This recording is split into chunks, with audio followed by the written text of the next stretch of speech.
kikilos tayo na very fast-paced pace na yung mga milestones na nandun na celebrate natin.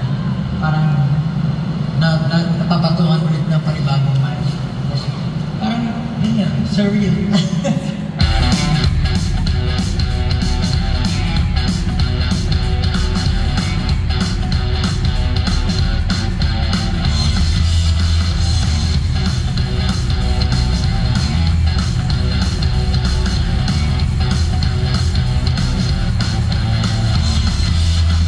One of the first brands na naka-work namin is yung Dunkin'.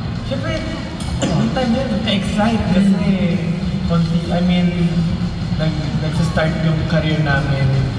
Nagsa-start na yung career namin that time. Tapos, parang yun nga, nakakataba ng puso na yung mga brands like Dunkin' is lumalapit na sa amin to get us as endorsers. And yung mga pumapasok sa isip ko nung time na yun is, dinadaanan ko lang ito papasok ng training.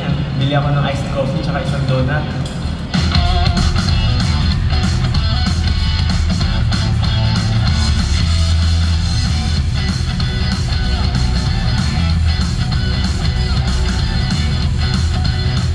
Ako personally sa 18 kasi hindi naman magiging successful yung partnership kung hindi nakikita ng brand yung buying powers ng isang group. So because of you guys, parang pa rin. Parang, alam mo yun, kahit sobrang tagal na namin sa industry, mas nag-focus ka ba sa craft natin as an artist. Pero hindi pa rin nawawala yung pag-support mo every time na may ganitong klaseng, alam mo yun, mga brands or ganitong klaseng fan meet concert na nangyayari. Talaga